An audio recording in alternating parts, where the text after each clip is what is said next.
Daniel, ¿en qué momento y por qué razón te vas para Francia a vivir? Yo pertenezco a una generación de jóvenes latinoamericanos que pudo escoger muy pocas cosas. Y una de esas pocas cosas es el lugar donde escaparse, donde irse.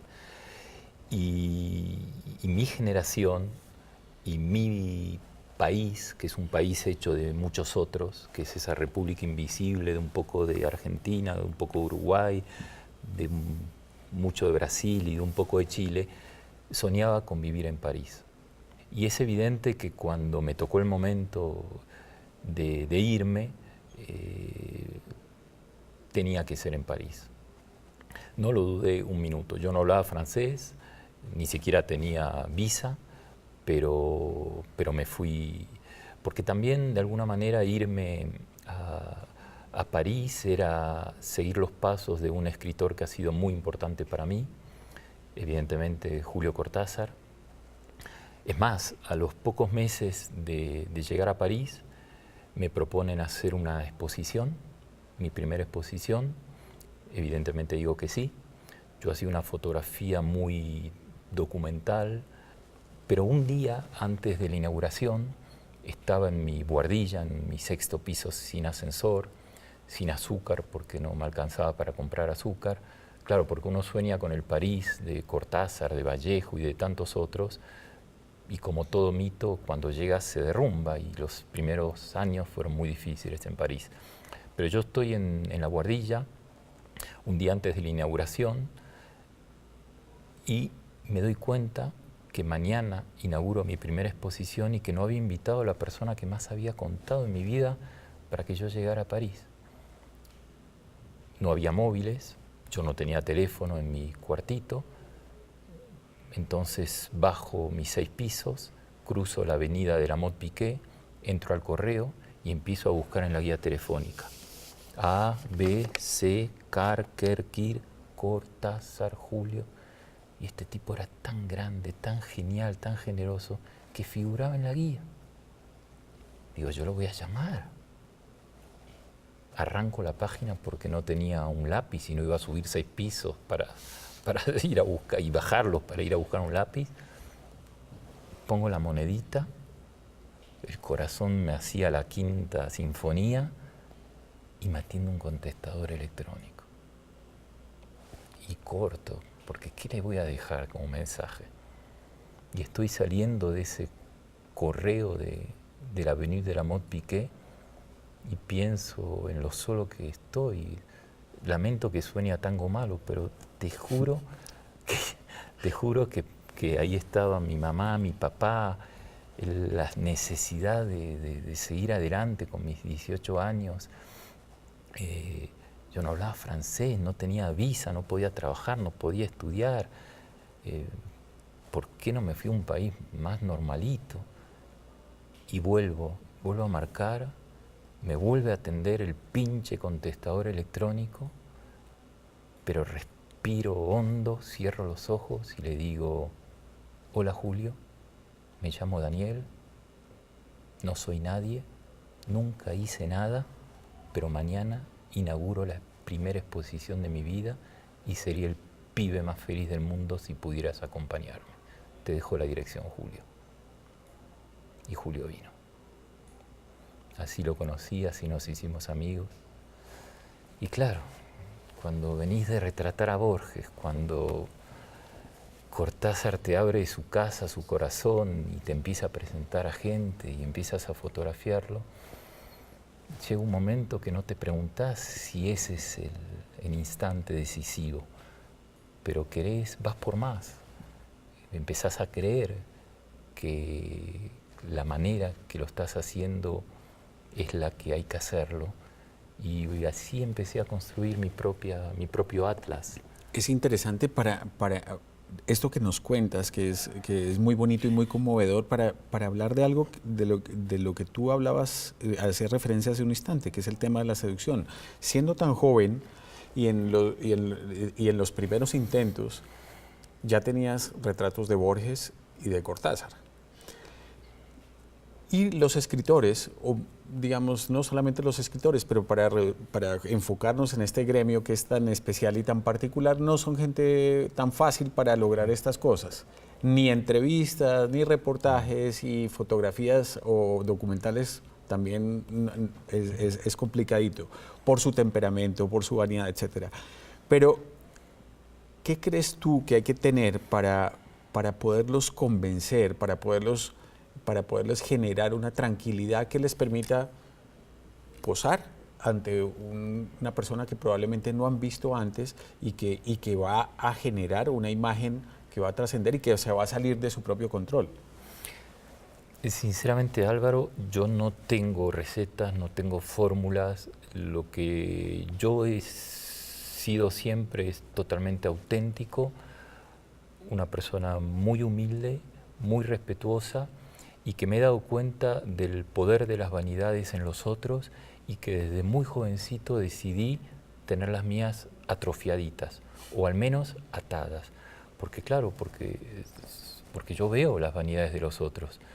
Y es más, yo me pregunto hoy si no he sido exageradamente humilde y modesto, porque me di cuenta que se consigue mucho más a través de la humildad que de la vanidad, porque vivimos en un mundo de vanidades. Entonces, cuando viene yo podría haberle dejado en el mensaje: hola Julio, soy un gran fotógrafo argentino, después de triunfar en Buenos Aires, vengo a triunfar en París. Te aseguro que no hubiera venido. En ese momento yo fui yo, pero cuando me di cuenta que funcionaba, tal vez continué en ese camino porque me sentía más a gusto justamente en esa postura. Ya que has hablado de las vanidades en el mundo de los escritores, el tema de las vanidades es muy evidente. ¿Qué has aprendido de la vanidad a través de haber conocido durante tantos años tantos escritores que han manifestado su vanidad de tan diferentes maneras, pero son personas vanidosas? A ver, la actividad de escribir es una profesión muy dura, muy solitaria, es algo muy, muy frágil, y tal vez además es lo menos fotografiable posible. Yo siempre creí que la mejor manera de sacar a un escritor de su pose de escritor es proponerle otra pose.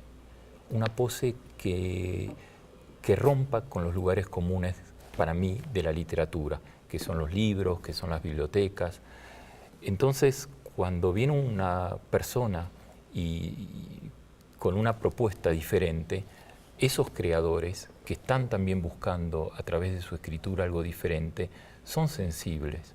Y además debo confesar y admitir que cuando yo comencé era mucho más fácil, porque vivimos en una época, lo comentabas antes, donde los escritores son muy solicitados, y no solamente para hablar de literatura. Hay un terrible accidente de un barco intentando llegar a un mundo mejor, donde mueren 700 inmigrantes. Señor, ¿qué opina usted? Se caen Torres Gemelas, ¿cuál es su posición? Es como que el escritor está obligado a tener una opinión sobre todo. Y entonces es ahí donde viene un mecanismo y donde cada vez se filtra más y cada vez se protege más al escritor, los jefes de prensa, las editoriales, y es más difícil conseguir una propuesta diferente como la mía, porque yo siempre los saco de sus lugares para proponerle otra pose, que en mi caso es mucho más juguetona, mucho más osada, es mucho más... Enrique Deris, un amigo escritor, fue el primero en llamar a este tipo de fotografías fotinskis, que son una mezcla de foto y Morsinski. Y son esos juegos, ¿no? Siempre muy respetuosos, pero muy, muy osados. Y cuando tienes humor, como es mi caso, porque una de las cosas que me enseñó mi abuelo, que llegó inmigrante de Polonia, perseguidos de pogrom, es que el humor puede ser balsámico, puede ser un remedio. Hagamos un paréntesis en el tema de escritores y fotografía para hablar un poco de periodismo. También ha sido corresponsal periodístico de medios importantísimos en Europa, como El País, durante muchos años. venir del mundo de la literatura, con ese aprecio por el tema de las letras, por el tema de los retratos, por tratar de buscar, digamos, un sello diferente en este trabajo. A la hora de hacer fotografía periodística o de hacer reportería, de hacer periodismo, ¿cómo te ayudó o cómo marcó tu trabajo? No es para chuparte las medias, como se dice en Argentina, pero te agradezco muchísimo tu pregunta, porque yo me siento 100% periodista. Yo le debo muchísimo al periodismo. En estos momentos que profesionalmente, solo profesionalmente, vi un momento dulce, que eso significa poder viajar, poder decidir, poder decir algunas cosas que no y a muchas que sí, me intentan cada vez más contraponer mi faceta periodística con mi lado más expresivo, para no decir artístico. Y me da bronca porque soy un deudor del buen periodismo. Yo aprendí a leer leyendo a Timerman en La Opinión. Mis grandes maestros vienen del periodismo y hay una gran tradición y justamente hoy en América Latina esa tradición como un boomerang está volviendo a través de la crónica y de grandes cronistas. En Colombia la Escuela del Nuevo Periodismo ha sido fundamental en todo este movimiento. Y, por ejemplo, para no parecer que me escapo de tu pregunta, el periodismo me enseñó a ser rápido, a entrar a un ambiente e inmediatamente poder diagnosticarlo, ver por dónde viene la luz, dónde está la ventana. Claro que a veces me equivoco, pero inmediatamente intento traducir qué puede ser lo más fotogénico, qué puede ser lo más visual. Al periodismo le debo ser veloz, porque cada vez se nos exige hacer más en menos tiempo, por este síndrome de las numerosas solicitudes. Al periodismo le debo, en mi caso, como lo comentabas, tengo la fortuna de trabajar para el gran diario hace 19 años, para el diario El País. Eso me ha abierto muchas puertas, porque claro, como corresponsal en Francia, cuando un autor me dice que venga a la editorial, donde voy a ser recibido después de un colega y antes de otro colega, yo le digo que no, que a mí no me interesa la editorial como marco, que yo quiero ir a la casa. Y cuando trabajas por un medio importante, eso te da un respaldo, porque no es lo mismo decirle que no a un medio digital que a un diario prestigioso, que hace vender muchos libros. Y fíjate, a propósito de vanidades y a propósito de mi propia personalidad, una de las cosas que hago siempre cuando entro a la casa de un escritor que no conozco es entrar de una manera muy discreta, nunca con una cámara colgando. Empiezo a hablar de la actualidad o del último libro que leí y claro, la persona está un poco intimidada porque no le pido hacer fotos, porque no ve cámaras, porque me estoy invitando a sentarme en el salón, en el living, y cuando pasaron 3 minutos y ya lo veo nervioso porque no he hecho ninguna foto, le digo, ¿no me invitas a un café? En Francia es muy común que vayas a una casa y no te inviten un vaso de agua, un café, y no hay servicio doméstico. ¿Quién tiene servicio doméstico hoy en París? Y no me va a decir que no. Entonces se levanta, se va a la cocina, pone agua, y yo saco mi pequeña Leica, le sigo a la cocina y hago una primer foto en su intimidad, en su cocina. Y cuando me meto en su cocina, me meto en su vida. Y cuando volvemos, los que iban a hacer, lo que él pensaba que iban a ser 10 minutos, ya por lo menos es media hora, porque hay que tomarse el café, porque hay que hacer las fotos. Y algún día tengo que hacer una exposición de escritores en sus cocinas. ¿Me das una idea? Daniel, hablabas ahora de algo que me parece interesante antes de abandonar el tema del periodismo, y tú has estado muy cercano a la Fundación Nuevo Periodismo en Colombia y has trabajado muchos temas con ellos. Y lo mencionabas ahora, y es como el resurgimiento de la crónica, el reportaje acompañado de un texto y de las fotos. En algún momento muchos nos acercamos al periodismo a través de esos medios de comunicación que tenían grandes reportajes, escritores, cronistas extraordinarios, pero también fotografía maravillosa. En Argentina, por ejemplo, hablando de deportes, el gráfico, que era, las fotos eran extraordinarias y los textos eran igualmente bien logrados. Y en Colombia, muchas revistas como Cromos en su época también contó con grandes fotógrafos y grandes cronistas. Ese resurgimiento y ese nuevo enfoque, digamos, ese rescatar la fotografía, la crónica, el reportaje tradicional, ¿cómo puede cambiar el periodismo? Mira, yo creo que para bien. Yo no pienso que estamos viviendo el apocalipsis del periodismo. Creo que todo aquello por lo cual nos auguran que se termina una época es el motor de un nuevo resurgimiento del periodismo.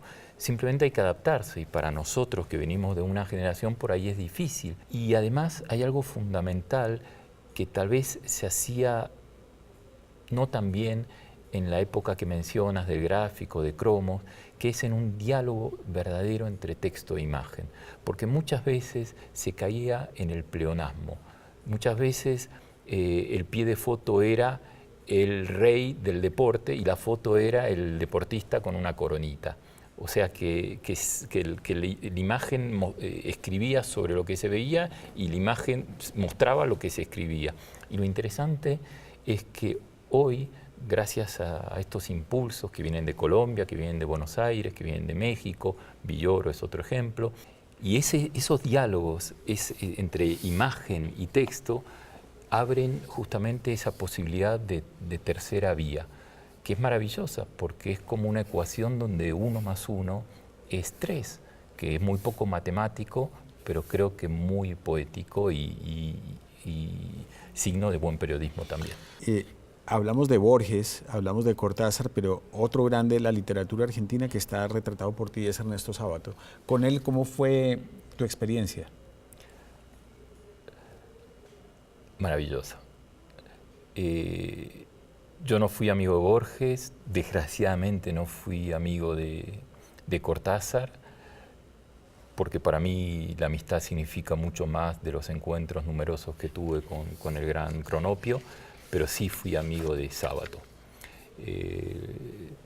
Lo retraté decenas y decenas de veces, comencé además muy jovencito con Matilde, con su primera mujer.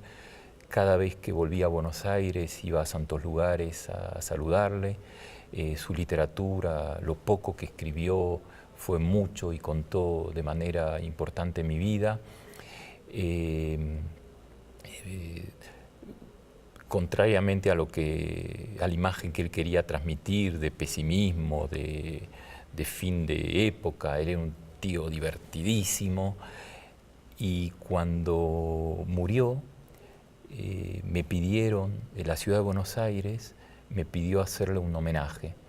Me llamó, recuerdo, el ministro de Cultura de la ciudad, Hernán Lombardi, y me dice que la ciudad le quiere hacer un homenaje a Sábato y que la única manera que se lo imaginan es con una foto mía. Y yo le dije, mira, claro que sí, Hernán, para Ernesto a todos sí. Y entonces era una época que era complicado enviar cosas, y entonces le digo, decime el tamaño de la foto y te envío el escáner preparado. Y me dice 3.000 metros cuadrados. Le digo, Hernán, apenas nos conocemos, no te burles de mí. Le digo, no, me dice, queremos que tu fotografía cubra todo un edificio que tiene 80 metros de ancho por más de 40, son bastante más de 3.000 metros cuadrados, frente al obelisco. No te puedes imaginar la emoción del día del montaje, con 12 alpinistas en lo alto del Banco de la Ciudad, tirando la foto que se iba desplegando. Cuando veía eso, Ernesto murió el 24 de junio y a pocos meses de cumplir 100 años.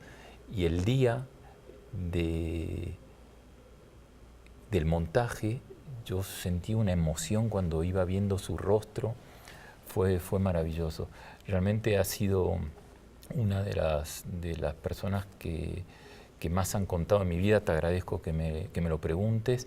Es una persona muy poco querida en Argentina. En estos momentos no recuerdo un solo escritor que me haya hablado bien de... Sí, Saramago, fíjate. Pero un argentino que me haya hablado bien de Sábato no recuerdo.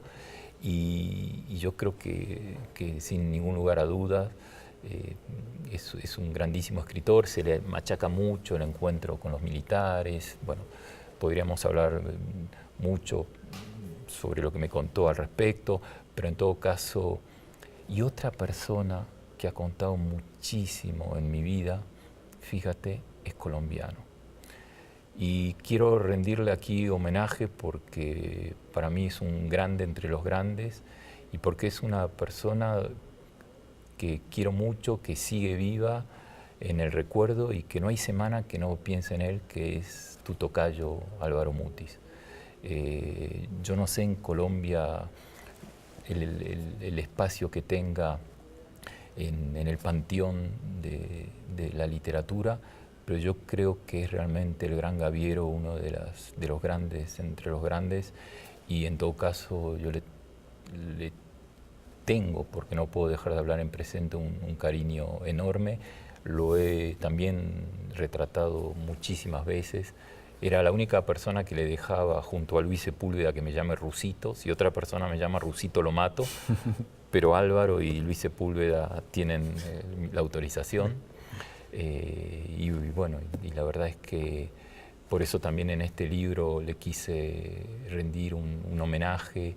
Estuve muy tentado en no hacer mitad Gabo, mitad Mutis, porque le tengo muchísimo cariño a Álvaro. Daniel, hagamos una pausa para venir a hablar entonces ahora de los colombianos de Gabo y de Mutis.